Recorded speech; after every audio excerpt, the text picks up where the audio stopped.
Hi friends, welcome to biology simplified Tamil. நான் உங்கள் செந்தில்நாதன். நம்ம வந்து இப்போ ஏற்காட்டில் இருக்கோம். ஏற்காட்டில் இருக்கிறதுனால நெட்வொர்க் இஷ்யூ அண்ட் தென் இந்த பவர், அந்த கரண்ட் போயிட்டு போயிட்டு வர்றது, இந்த இஷ்யூலாம் இருக்குது. பட் இதுக்கு இடையில நம்ம கிளாஸ் கண்டினியூவாக நடக்கும். ப்ரெசன்டேஷன் மூலிமா லேப்டாப்பில் ஸ்க்ரீன் ஷேரிங் பண்ணி நம்ம உங்களுக்கு கிளாஸ் கண்டினியூவாக டெய்லியுமே வைப்போம். ஸோ இன்றைக்கி அதனால தான் நம்ம நேற்று நைட்டு திடீர்னு 8 மணிக்கு கிளாஸ் கண்டக்ட் பண்ண முடியல. பட் இன்னைக்கு நைட்டு 8:30க்கு கிளாஸ் இருக்குது. ஸோ நேற்று நடத்த வேண்டிய கிளாஸை பெண்டிங்கில் போட்டக்கூடாதுங்கிறதுனால இன்னைக்கு மார்னிங் 5:30க்கு கிளாஸ் எடுக்கிறோம். ஓகேங்களா? So welcome all to the live session. Voice கிளியராக கேட்குதுங்களா அப்படிங்கிறத மட்டும் எனக்கு சேட் பாக்ஸில் சொல்லிடுங்க. ஸ்க்ரீன் கிளியராக தெரியுதுங்களா அப்படிங்கிறத சொல்லுங்கள். கனெக்டிவிட்டி கிளியராக இருக்கா, உங்களுக்கு எந்த டிஸ்டர்பன்ஸும் இல்லாமல் கண்டினியூவாக வீடியோ வருதா, அதையும் சொல்லிடுங்க. ஒரு சேட் பாக்ஸில் ஆல் கிளியரா அப்படின்னு சொல்லுங்கள். நம்ம கிளாஸ் கண்டினியூ பண்ணிடலாம், கிளாஸ் ஸ்டார்ட் பண்ணலாம். Good morning, good morning. ஒரு ஸ்டூடெண்ட் தான் ஜாயின் பண்ணியிருக்கீங்க. சேட் பாக்ஸில் சொல்லிடுங்க. Okay, clear. சரி, இப்போ நம்ம வந்து கிளாஸ் ஸ்டார்ட் பண்ணிடலாம். ஸ்க்ரீன் ஷேரிங்கில் நான் கிளாஸ் உங்களுக்கு பண்ணிடுறேங்க. ஓகே. ஸோ இப்போ த ஜெனட்டிக் மெட்டீரியல் இஸ் டிஎன்ஏ. இந்த டாபிக் தான் நம்ம பார்க்கணும். ஓகே, இப்போ பாருங்க, த அன்ஈக்குவக்கல் ப்ரூஃப். இது என்ன சார் அன்ஈக்குவக்கல் அப்படின்னா, நான் இம்பார்ட்டன்ட் வேர்டெல்லாம் நான் உங்களுக்கு எதெல்லாம் எக்ஸ்பிளைன் பண்ணணும் அதை மட்டும் நான் டவுட் வரும், அதை மட்டும் ஹைலைட் பண்ணி எக்ஸ்பிளைன் பண்ணிட்டே வந்துடுறேன். அன்ஈக்குவக்கல் அப்படிங்கிறது என்னன்னா, வித்தவுட் எனி டவுட், அன்ஆம்பிகுவஸ், கன்ஃபியூஷனே இல்லாமல் கிளியராக, இதுக்கு மேலே எந்த டவுட்டும் இல்லை, இதுக்கு மேலே எந்த ஒரு கொஷினுமே கிடையாது அப்படின்ற மாதிரி, அதைத்தான் நம்ம அன்ஈக்குவக்கல் அப்படின்னு சொல்லுவோம். So the unequivocal proof that DNA is the genetic material. DNA தான் ஜெனட்டிக் மெட்டீரியல் அப்படிங்கிறத எந்த ஒரு சந்தேகத்துக்கும் இடமின்றி, ஃபர்தராக எந்த கேள்வியும் கேட்காதபடி, the unequivocal proof that DNA is the genetic material came from the experiment of Alfred Hershey and Martha Chase. Hershey and Chase experiment அப்படின்னு சொல்லுவாங்க. 1952ல.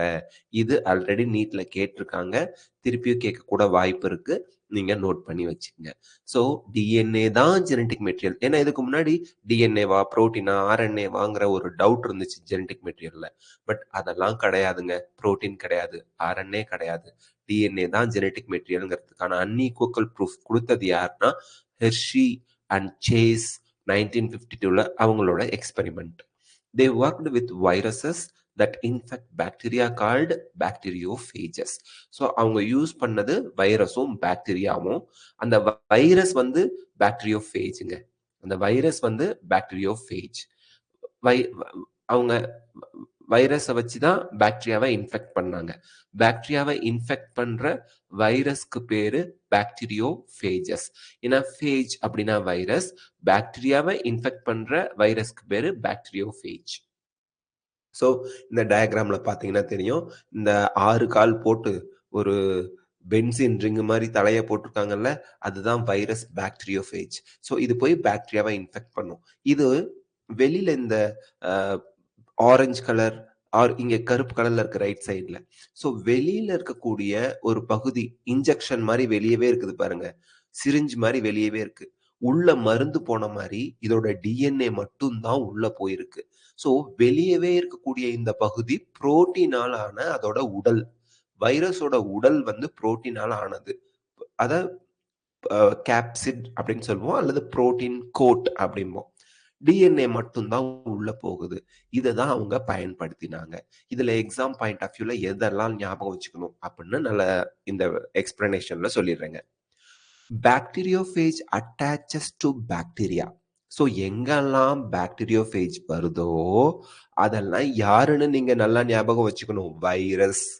Virus. So bacteriophage attaches to the bacteria. Bacteria மேல போய் bacteriophage ஒட்டிக்குது.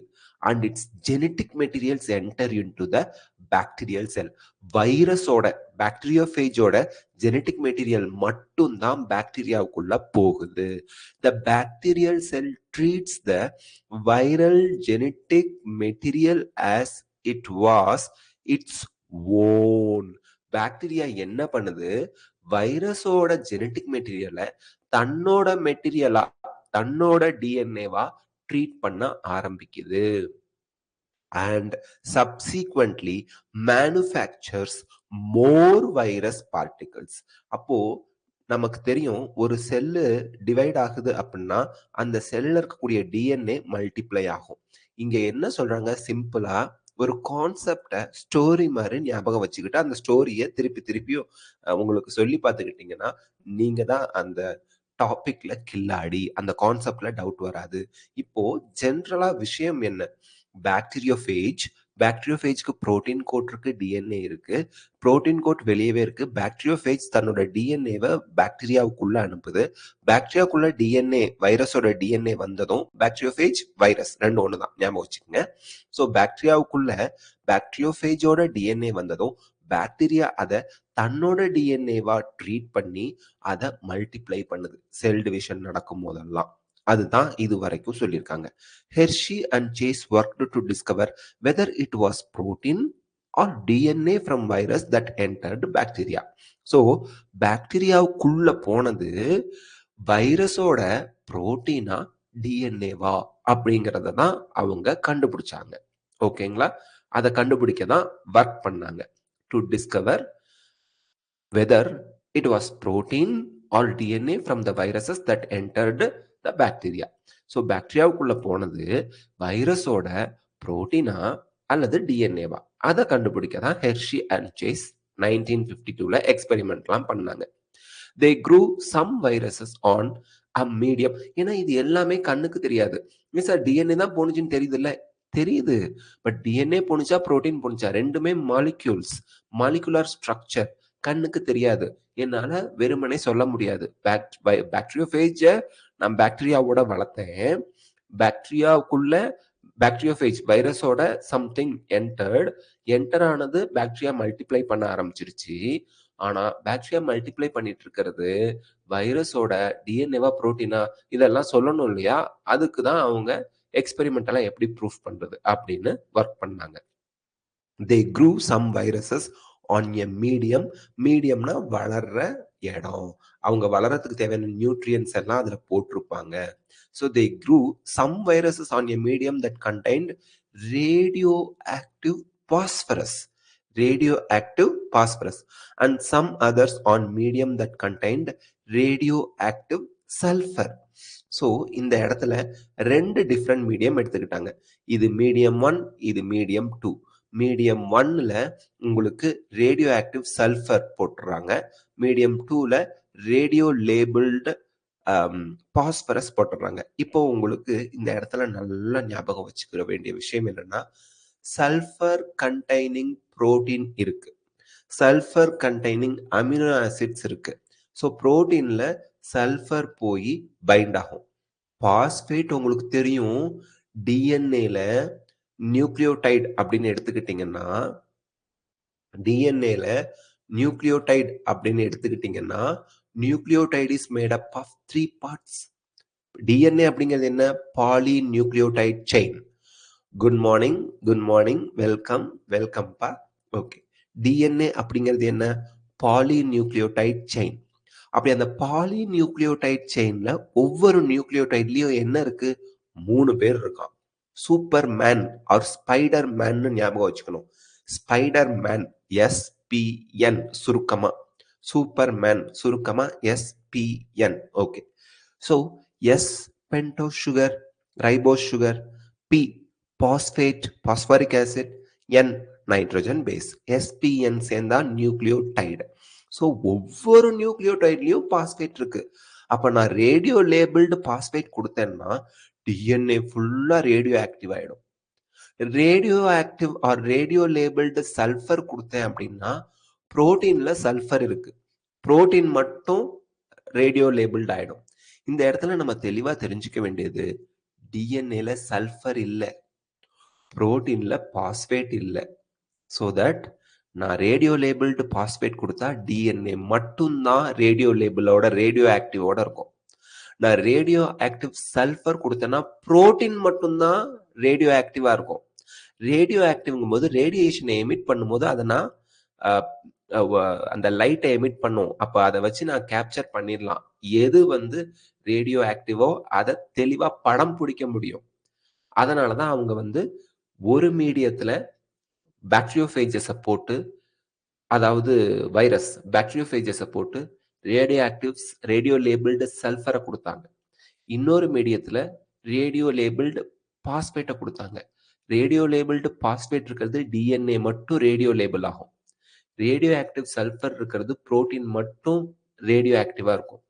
அப்போ next generation வரப்போ DNA next ஜெனரேஷன்ல radio லேபிளோட இருந்துச்சு அப்படின்னா DNA தான் genetic material. ஒரு ஜெனரேஷன்ல இருந்து அடுத்த ஜெனரேஷனுக்கு கடத்தப்பட்டிருக்கு.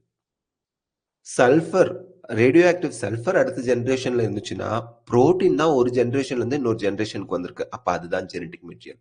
ஸோ ஒரு ஜெனரேஷன்ல அடுத்த ஜெனரேஷனுக்கு இன்ஹெரிட் ஆகி போறது தான் ஜெனடிக் மெட்டீரியல். அப்ப டிஎன்ஏவா புரோட்டீனா கன்க்ளூஷனுக்கு வந்துடலாம். ஸோ இதுதான் அவங்க பண்ண எக்ஸ்பெரிமெண்ட். திருப்பி பார்ப்போம். ஓகே, கண்டினியூ பண்ணலாம் ப்ரெசன்டேஷன்ல. சரி, ஸோ இப்போ எங்க viruses grown in presence of radioactive phosphorus phosphate எல்லாம் ஒண்ணுதான் பாத்துக்குங்க. பாஸ்பரஸ் வந்து ரேடியோ ஆக்டிவா இருந்தா அது போய் எதுல தான் வரும்? டிஎன்ஏல தான் பைண்ட் ஆகும். Phosphorus containing radioactive DNA. அப்போ வைரஸ் ரேடியோ ஆக்டிவ் பாஸ்பரஸோட இருக்கிறதுல ரேடியோ ஆக்டிவ் டிஎன்ஏ மட்டும்தான் இருந்துச்சு. ஆனா ரேடியோ ஆக்டிவ் புரோட்டீன் இல்லை. Because DNA contains phosphorus but புரோட்டீன்ல பாஸ்பரஸ் இல்லை. இப்ப நான் சொன்னது. Similarly viruses grown on radioactive sulfur contain radioactive protein but not radioactive DNA because DNA does not contain sulfur. இப்ப நம்ம சொன்னதுதான், டிஎன்ஏல சல்ஃபர் இல்ல, புரோட்டீன்ல பாஸ்பேட் இல்ல, மறந்துடாதீங்க. radioactive phages were allowed to attach E. coli bacteria. இப்ப ரெண்டு மீடியத்திலையும் நான் E. coli பாக்டீரியாவை போய் போடுறேன். ஒரு மீடியத்துல bacteriophage with radioactive sulphur, இன்னொரு மீடியத்துல bacteriophage with radioactive phosphorus. Radioactive phosphorus இருக்கிறது டிஎன்ஏ மட்டும் ரேடியோ ஆக்டிவ் லேபிளோட இருக்கும். ரேடியோ ஆக்டிவ் சல்ஃபர் இருக்கிறது புரோட்டீன் மட்டும் ரேடியோ ஆக்டிவ் லேபிளிங்கோட இருக்கும், மறந்துடாதீங்க. இப்ப இந்த ரெண்டு மீடியத்திலையும் நான் ஈகோலை பாக்டீரியாவை போடுறேன். ஏன்? ஈகோலை பாக்டீரியாவை வைரஸ் போய் அட்டாக் பண்ணும். So radioactive phages were allowed to attach to E. coli bacteria. So E. coli bacteria ரெண்டுலையும் நான் வளர்க்க ஆரம்பிச்சிட்டேன்னா அதுல போய் ரேடியோஆக்டிவ் ஃபேஜஸ் போய், ஃபேஜஸ் அப்படின்னா பாக்டீரியோஃபேஜ் ஆர் வைரஸ், மறந்துடாதீங்க. ஃபேஜஸ் அப்படின்னா பாக்டீரியோஃபேஜ் ஆர் வைரஸ். ஓகே, அது போய் ஈகோலையை அட்டாச் பண்ண அலோவ் பண்றோம். அலோவ் பண்றோம்னா ஒன்றும் இல்லை, ஈகோலையை வளர்த்தா அதை போய் வைரஸ் அட்டாச் பண்ணதான் செய்யும், அட்டாக்கும் பண்ணும். Then as the infection அப்படின்னா என்ன? பாக்டீரியோஃபேஜ் போய் ஈகோலைய இன்ஃபெக்ட் பண்ணி அதுக்குள்ள அதோட டிஎன்ஏவை இன்சர்ட் பண்ணுது. the viral coat அப்படிங்கிறது புரோட்டீன் கோட், மறந்துடாதீங்க. பாக்டீரியோஃபேஜோட வைரல் கோட் வந்து புரோட்டீனால் ஆனது. were removed from bacteria by agitating them in a blender. Sir, பிளண்டர்னா என்ன? என்கிட்ட இந்த பென் டேப் இல்லைங்க, அதனால நான் இப்படி காமிச்சாதான் முடியும். பிளண்டர்னா நான் இதுக்குள்ள ஒன்ன போட்டு குளுக்குனேன்னு வச்சுக்கோங்க, அதுதான் பிளண்டர். மிக்ஸ் பண்ண இப்படி இப்படி இப்படி இப்படி இப்படி இப்படி இப்படி பண்றேன்னு வச்சுக்கோங்க, அதுதான் பிளண்டர். இப்போ ஒரு டெஸ்ட் டியூப்குள்ள மீடியத்துக்குள்ள மீடியம்னா வளர லிக்விட் மீடியமோ அல்லது ஏதோ லிக்விட் மீடியம் தான் மோஸ்ட்லி போட்டுருப்பாங்க, மீடியம். அதுல ரேடியோ லேபிள்டு ஃபேஜ் இருக்கு. ஒரு மீடியத்துல ரேடியோ லேபிள்டு சல்ஃபர், இதே மாதிரி இன்னொரு மீடியத்துல ரேடியோ லேபிள்டு பாஸ்பரஸ், அதோட வைரஸ். ஓகேங்களா? அப்போ ஒண்ணுல ரெண்டுலையுமே ஈகோலை போட்டு வளர்க்குறேன். அப்போ வைரஸ் போய் ஈகோலை அட்டாச் பண்ணி இன்ஃபெக்ஷன் பண்ணிடுச்சு. இப்ப நான் குலுக்கு, குலுக்கு, குலுக்கு, குலுக்கு, குலுக்கு, குலுக்குன்னு குலுக்குறேன். இதுதான் அஜிடேட்டிங். இப்படி அஜிடேட் பண்ணும்போது, பாக்டீரியாவோட சர்ஃபேஸ்ல இருக்கக்கூடிய புரோட்டீன் கோட், வைரல் கோட் பிச்சுக்கிட்டு போயிடும். ஆனா, பாக்டீரியாவுக்கு உள்ள போன வைரஸோட டிஎன்ஏ பாக்டீரியாவுக்குள்ளேயே இருக்கும். இப்ப ஒண்ணும் இல்ல. Technically I am separating virus code and virus DNA. ஆட்டோமேட்டிக்கா வைரஸோட டிஎன்ஏ பாக்டீரியாவுக்குள்ள போயிடுச்சு.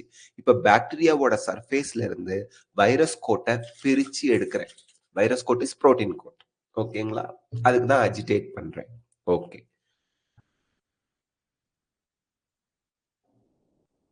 ஆ, இப்போ கன்டின்யூ பண்ணலாம். ஸோ வைரல் கோட்டை ரிமூவ் பண்ணியாச்சு. Bacteria by agitating them in blender. இந்த குழுக்குன்னு குழுக்குறோம். Okay. The virus particles were separated from the bacteria by spinning them in centrifuge. இப்போ பிரிஞ்சிருச்சு, எல்லாம் மிக்ஸ்டா இருக்கும். சென்ட்ரிஃபியூஜ்ல வச்சு கர கர கர கர கரன்னு சுத்தும் போது வைரஸ் கோட் வந்து அதோட மாலிகுலர் வெயிட் பாக்டீரியாவை விட ரொம்ப ரொம்ப ரொம்ப கம்மி. அப்ப அதெல்லாம் தண்ணியில, அதாவது அவங்க நம்ம போட்டிருக்கக்கூடிய அந்த கெமிக்கல்ல மேல வந்து மிதக்கும். பாக்டீரியா மாலிகுலர் வெயிட் ஜாஸ்தி. அப்ப அது கீழே போய் படிஞ்சிரும். அப்போ டிகாஷன் போடும்போது டிகாஷன் போடுறோம். டிகாஷன் போடும்போது நமக்கு டீ டிகாக்ஷன் மேல இருக்கும். டீ தூள் கீழ இருக்கும்.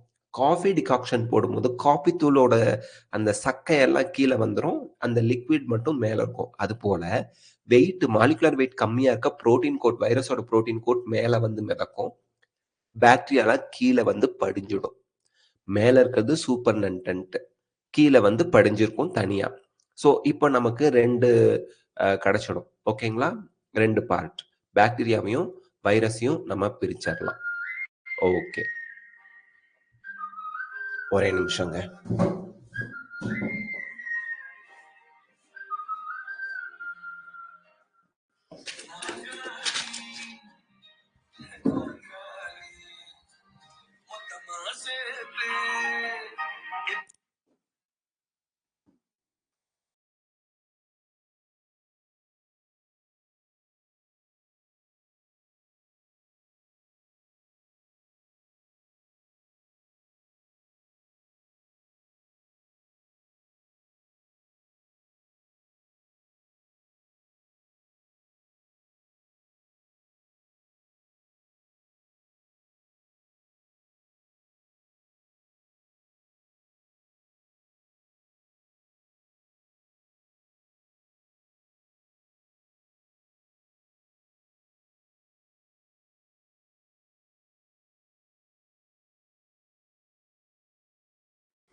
ஓகே.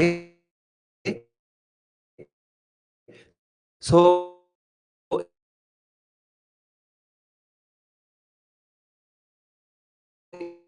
இப்ப நம்ம